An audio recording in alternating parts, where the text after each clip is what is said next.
It was a weekend of street battles and stark displays of racism, exploding into a deadly act of domestic terror. Tonight, we examine the hateful groups that now appear to be banding together. Why are they now emerging from the shadows, emboldened and growing in numbers? Here's ABC's Eva Pilgrim. Hate no longer hides behind hoods. This was the scene in the liberal college town of Charlottesville, Virginia on Friday, reminiscent of images from a dark American past.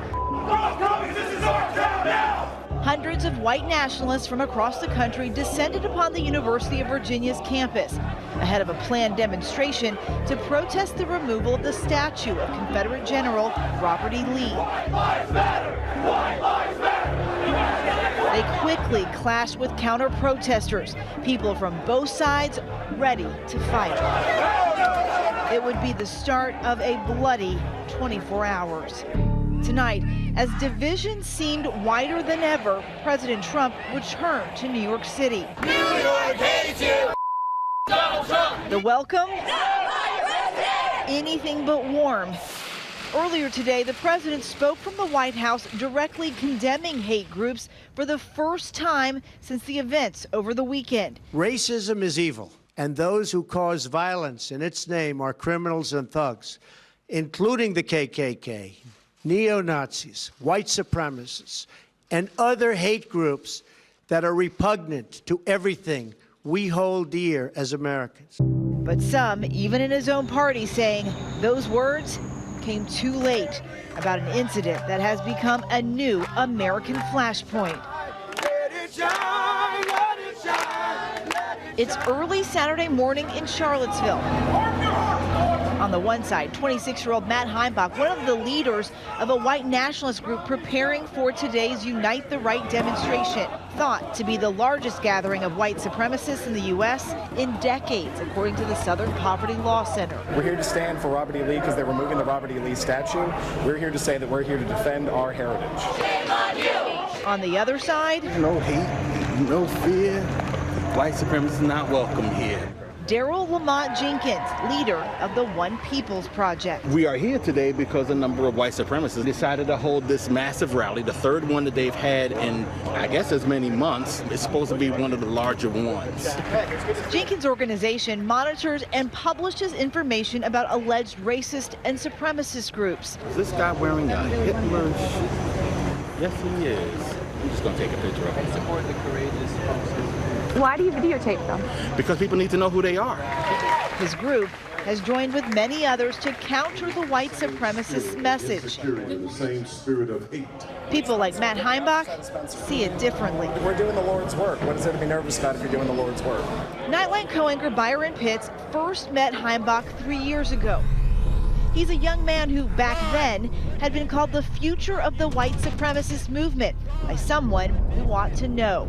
A former grand wizard of the KKK. Do you see a young David Duke in Matt Heimbach? If you combine honesty, sincerity with intelligence, I think he has the potential to be quite an effective leader for these ideas. Racist, racist, anti-gay! Do you consider yourself a racist? Sure. So what? I call it natural. Being a racist is natural. Loving one's people is natural. In 2014, we watched as he and his tiny contingent protested at Indiana University and got sprayed by water. Get out of here! You don't want to have a reasonable discussion.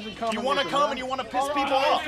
But like the national movement he belongs to, Heimbach seemed to have a new confidence. And now, this weekend, the bearded, helmeted Heimbach, surrounded by hundreds of supporters, seemed very different. Shields up! Ready. Are you prepared to die today? Of course. I wouldn't be here if I wasn't. His group enters the melee, counter-protesters and white nationalists clashing again. The crowd beating one another with sticks and metal rods. I asked one of the white nationalist protesters, why bring weapons if this was a peaceful protest? Because we were afraid the police might not be free reign. They ripped my flag off, tried to grab it. 3 or 4 people started hitting me with some kind of sticks. Local and state police respond in riot gear, using pepper spray, trying to push demonstrators back. Leave the immediate area or you will be arrested. Graphic images like this showing 20-year-old DeAndre Harris being beaten with sticks going viral. We were walking down, they bum rushed us, and they just beat me with the poles. Just before noon, Virginia Governor Terry McAuliffe declares a state of emergency. Then, that terrible moment. When the driver of this gray Dodge mows down a group of marchers who were protesting the rally. He rams into one group, then puts his car in reverse and accelerates, running over several more before fleeing the scene. The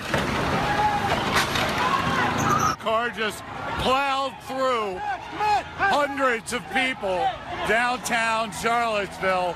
Hit like 2 or 3 other cars and pinned people in between the cars, smashed into people. The driver is identified as 20-year-old James Alex Field from Maumee, Ohio. Just before the attack, Fields was caught by our ABC cameras chanting a message of white power.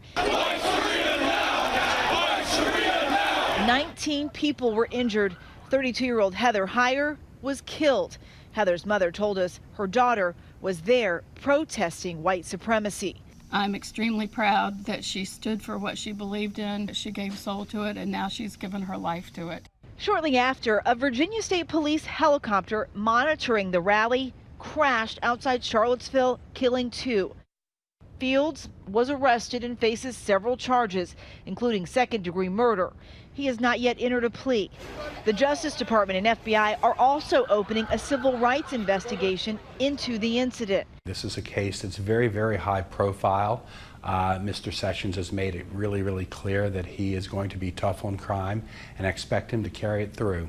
Fields' mother, who learned of the incident on camera, Did it hurt anybody? says she knew her son was driving the 8 hours from Ohio to Virginia for a rally, but didn't know what for. I didn't know it was white supremacists. I thought it had something to do with Trump. The premeditated violence that our community experienced today was completely unacceptable. But some critics found the police response unacceptable as well. At the point that it turned violent, why didn't you guys clear the streets completely? Why allow any protesters at that point to remain on the streets? We did clear the park. We were following a number of groups, ensuring that they were being peaceful, but it was a challenge. It was certainly a challenge. We were spread thin once the groups dispersed. Do you think the city did everything they could to protect the people here? We had 1,000 law enforcement personnel on the ground, city of 50,000 people to deal with, thousands of people coming here. I am not going to criticize or second guess our first responders. As the horrific scenes of hatred and violence played out on Saturday, the first White House response came not from the president, but from the First Lady, who tweeted, "Our country encourages freedom of speech, but let's communicate without hate in our hearts. No good comes from violence. Hashtag Charlottesville." But when the president finally spoke, he seemed to blame both the white nationalists and the counter-protesters. We condemn in the strongest possible terms this egregious display of hatred, bigotry, and violence on many sides.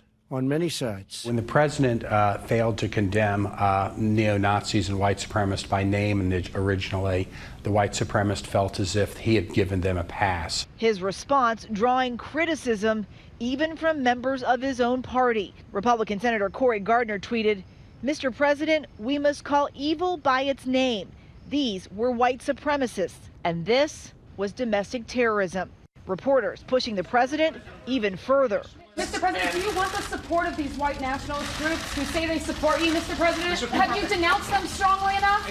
It wasn't until today, 2 days later, that the president finally called the hate groups out by name. The average American should be distressed that it took so long for the President of the United States to condemn the Ku Klux Klan and neo-Nazis after demonstrations which resulted in death in Charlottesville, Virginia. Tonight, police in Charlottesville vowing to make more arrests as they pour over videos of the violent clashes from the weekend. We're all still grieving in Charlottesville. We're still praying, but we're also starting to get back on our feet and look toward the future. The country now struggling to do the same. For Nightline, I'm Eva Pilgrim in Charlottesville, Virginia. Hi everyone, George Stephanopoulos here. Thanks for checking out the ABC News YouTube channel. If you'd like to get more videos, show highlights, and watch live event coverage, click on the right over here to subscribe to our channel, and don't forget to download the ABC News app for breaking news alerts. Thanks for watching.